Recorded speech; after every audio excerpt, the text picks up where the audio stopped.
Hello everyone, hope आप लोग अच्छे हैं। Welcome to Mamta classes. आज हम लोग कंप्लीट कैश फ्लो का फॉर्मेट समझेंगे। तीनों एक्टिविटीज को कैसे कंपाइल किया जाता है कैश फ्लो स्टेटमेंट में और फाइनल आंसर कैसे डिराइव होगा, ये आज का टॉपिक रहेगा। तो आप भी मेरे साथ अपने नोटबुक में कैश फ्लो स्टेटमेंट का फॉर्मेट ड्रॉ कर लीजिए। फुल पेज तो कवर हो ही जाएगा। Let's begin. As we all know, सबसे पहला जो एक्टिविटीज होता है वो होता है cash flow from operating activities. तो नंबर ए में cash flow from operating activities.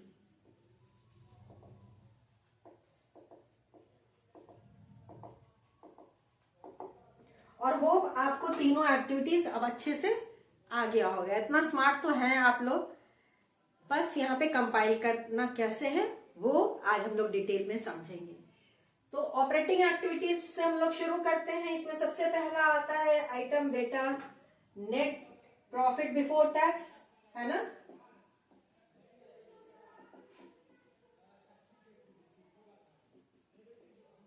इस अमाउंट को हम फर्स्ट कॉलम में लिखेंगे, लास्ट कॉलम बिल्कुल ब्लैंक छोड़ दीजिएगा।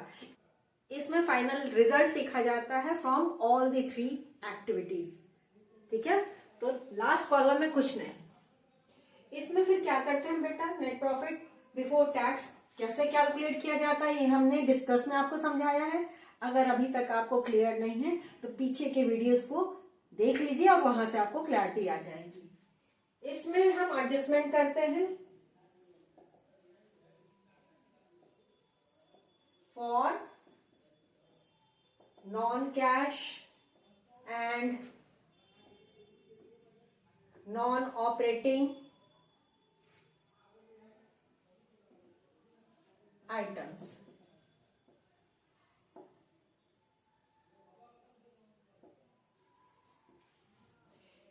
एडजस्टमेंट में add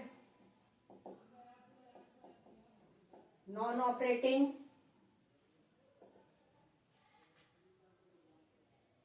and non cash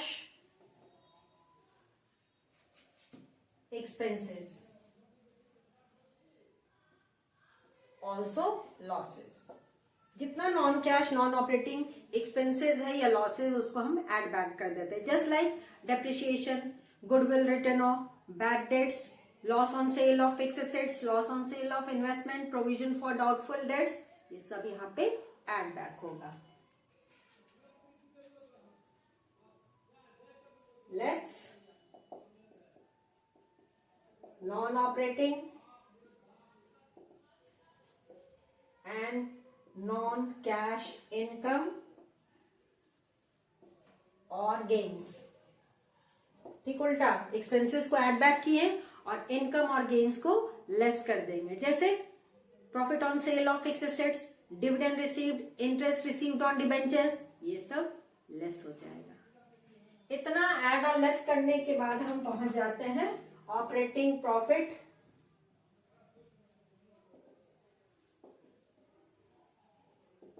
before working capital changes.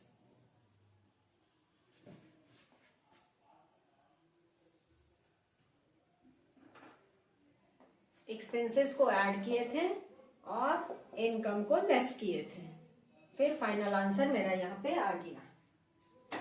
अब वर्किंग कैपिटल चेंजेस का एडजस्टमेंट करना होगा। Add increase in current liabilities, add decrease in current assets, है ना। ऐड वाला आइटम अंदर लिख करके बाहर ले आएंगे और ऊपर वाले फिगर में ऐड बैक कर देंगे। लेस करते हैं बेटा ठीक उल्टा, less increase in current assets और less decrease in current liabilities.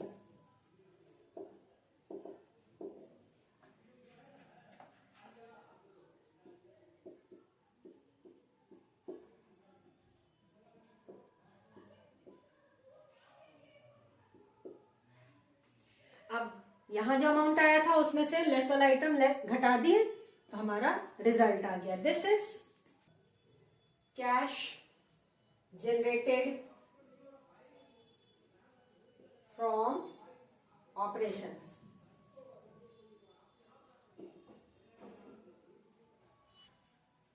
Cash generated from operation आ गया यहाँ पे। अब इसमें से लेस कर देंगे इनकम टैक्स पेड। अगर कुछ रिफंड हुआ तो उसको नेट करके, नेट ऑफ रिफंड। से फॉर इंस्टेंस 50,000 कंपनी पेमेंट की है टैक्स, जिसमें से 5,000 रिफंड हो गया है, तो फाइनल कितना पेमेंट हुआ 45,000। तो 45,000 को यहाँ पे लेस कर देंगे।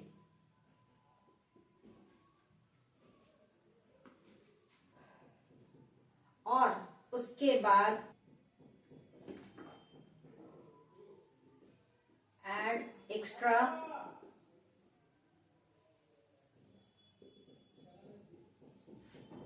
इनकम। अगर कोई एक्स्ट्रा ऑर्डिनरी इनकम है तो उसको ऐड कर देंगे, और एक्स्ट्रा ऑर्डिनरी एक्सपेंसेस है तो लेस कर देंगे, लेस एक्स्ट्रा ऑर्डिनरी एक्सपेंसेस।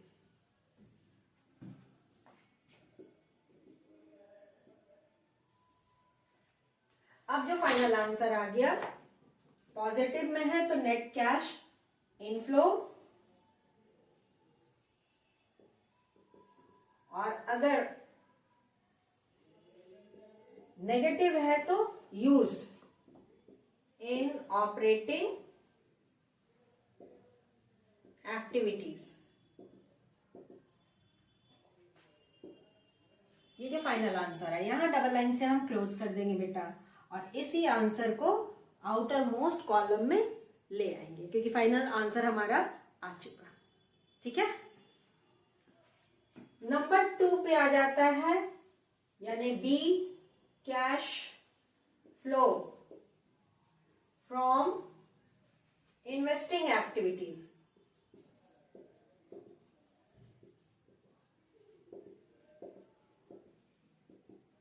जो भी इन्वेस्टिंग एक्टिविटीज से रिलेटेड इनफ्लो है पहले लिखेंगे, और आउटफ्लो है उसको बाद में लिखेंगे। तो इनफ्लो में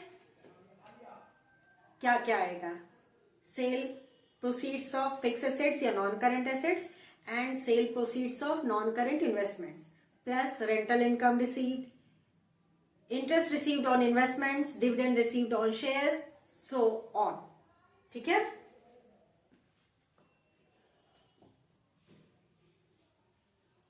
sale proceeds of non-current assets and non-current investments। आप अलग अलग लिखिएगा नीचे, हम एक साथ लिख दे रहे हैं क्योंकि जगह मेरा कम पड़ रहा है। इंटरेस्ट रिसीव्ड ऑन इन्वेस्टमेंट्स और डिवेंचर्स, कहीं से भी इंटरेस्ट मिला है। Dividend received on shares, rent received या हायरिंग चार्जेस रिसीव्ड।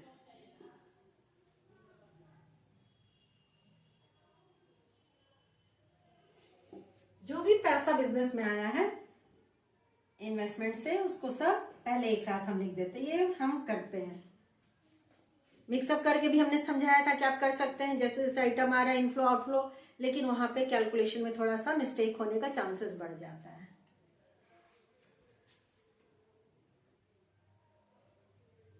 आउटफ्लो में बेटा purchase of fix assets and non current investments. Outflow में तो यही आता है।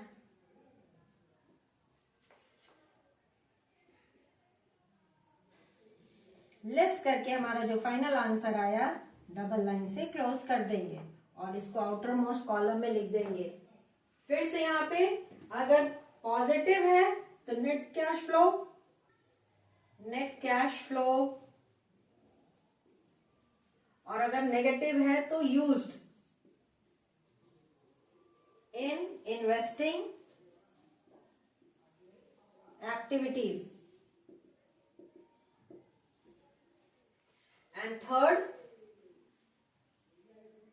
Cash flow from financing activities.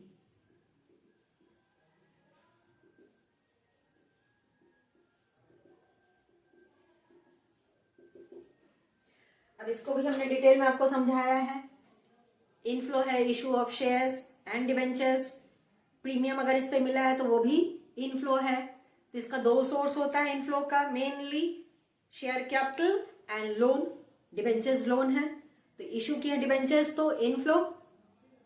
उसके बाद बैंक से लोन लीजिए, किसी फाइनेंशियल इंस्टीट्यूशन से लोन लीजिए, थर्ड पार्टी से लोन लीजिए, ये सब इनफ्लो है कैश। उसके बाद increase in bank overdraft and cash credit.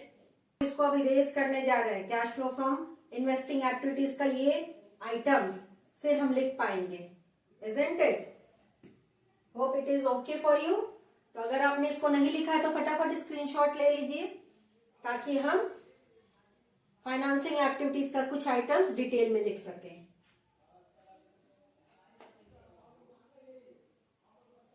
यह हमारा जो फाइनल आंसर आया, नेट कैश फ्लो या used in investing activities.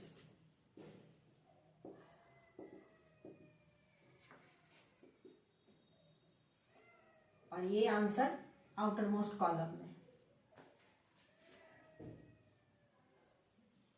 Cash flow from financing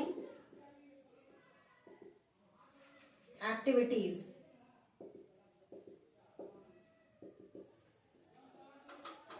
आप एक एक आइटम लिखिएगा, हम दो तीन आइटम जोड़ के लिख रहे हैं क्योंकि मेरे पास जगह कम है बेटा। इशू ऑफ शेयर्स या debentures for cash including premium.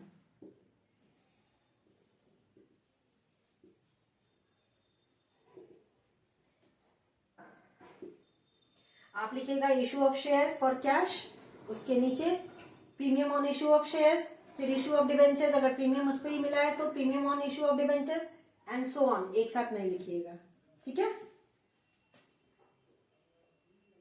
Loan raised from banks, financial institutions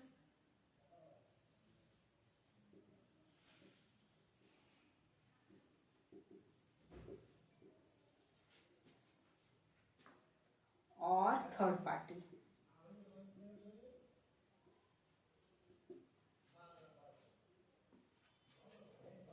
increase in bank OD and cash credit.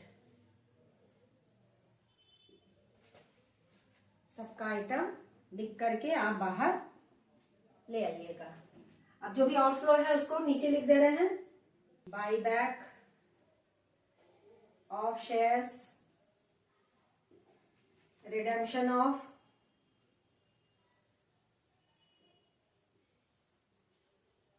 preference shares,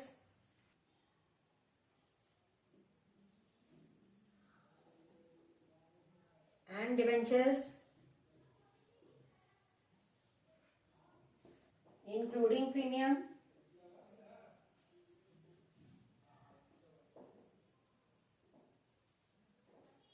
repayment of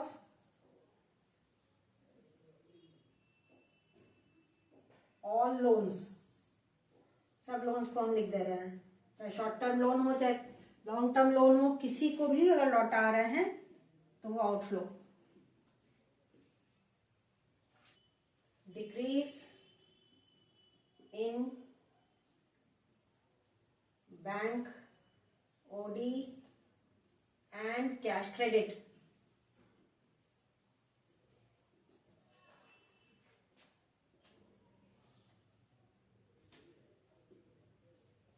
amount बाहर ले आएंगे, ठीक है। फाइनल रिजल्ट, इनफ्लो में से आउटफ्लो लेस कर दीजिए।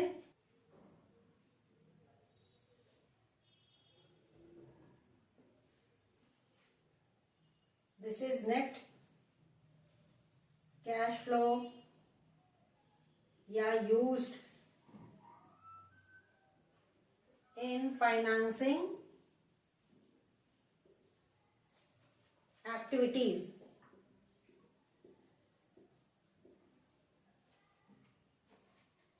अब तीनों को जोड़ देंगे, ऑपरेटिंग का फाइनल आंसर, इन्वेस्टिंग का एंड फाइनेंसिंग का, तीनों को जोड़ करके अगर कोई नेगेटिव है तो ऑब्वियस है, पॉजिटिव में से नेगेटिव लेस करके हमारा जो आएगा बेटा वो कहलाएगा net increase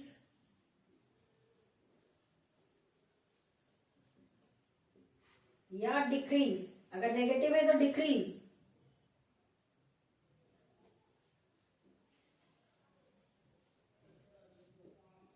in cash and cash equivalent.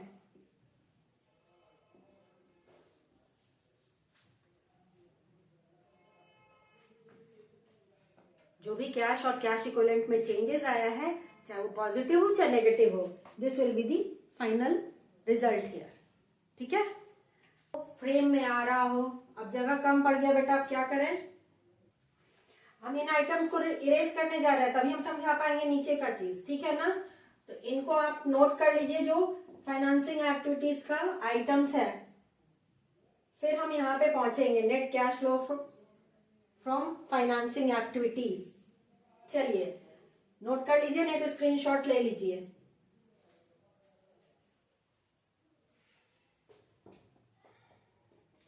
Financing activities का जो भी आंसर आया होगा तो उसको लिख देंगे नेट कैश फ्लो या यूज्ड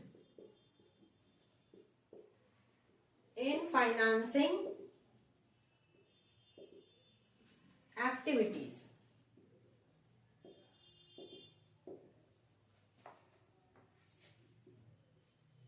और डबल लाइन से क्लोज कर देंगे फर्स्ट कॉलम में, ये आंसर आउटर कॉलम में ले आएंगे। अब तीनों को ऐड करेंगे, ऑपरेटिंग का फाइनल आंसर, इन्वेस्टिंग का और फाइनेंसिंग का। जो भी आंसर आएगा उसको हम यहां पे लिख देंगे and this is net increase. अगर पॉजिटिव है तो, और डिक्रीज अगर नेगेटिव आया है तो, in cash and cash equivalent. तीनों का फाइनल रिजल्ट। पूरे साल में जो भी हमने ट्रांजैक्शंस किया, तीनों एक्टिविटीज से हमारा कितना इनफ्लो हुआ कैश से या आउटफ्लो हुआ, ये हमारा रिजल्ट यहाँ पे आ जाता है। इसमें हम ऐड करेंगे बेटा, ऐड ओपनिंग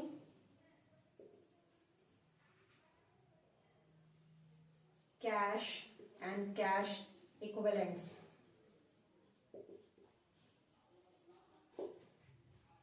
ओपनिंग ऐड कर दीजिए। ओपनिंग कहां से मिलेगा मैम? बैलेंस शीट से।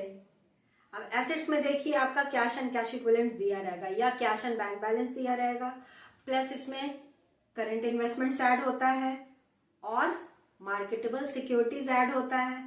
तो कैश एंड कैश इक्विवेलेंट में क्या क्या आएगा? Cash in hand, cheques and drafts in hand, bank balances, marketable securities, current investments. तो ओपनिंग बैलेंस शीट से आप सारा आइटम, यानी कि या तो 1 April of the financial year या at the end of the previous year का जो भी अमाउंट दिया हुआ है, ठीक है, तो उसको ऐड कर दीजिए। ऐड करने के बाद जो फाइनल आंसर आएगा that will be closing cash and cash equivalent.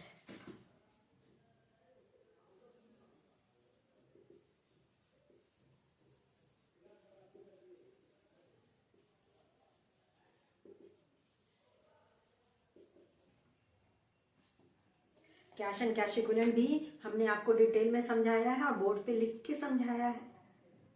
तो अगर भूल गए हैं तो पीछे की वीडियोस को एक बार रिवाइज कर लीजिए, फिर सारा कॉन्सेप्ट आपको क्लियर हो जाएगा। तो हमारा फाइनल आंसर जो आया, और ये आपको बैलेंस शीट से पता चल जाएगा, जो क्लोजिंग डेट का बैलेंस शीट है उसका cash and bank balance plus current investments को ऐड कर दीजिए, मार्केटेबल सिक्योरिटीज दिया तो उसको भी ऐड कर दीजिए, and that will be the final result here.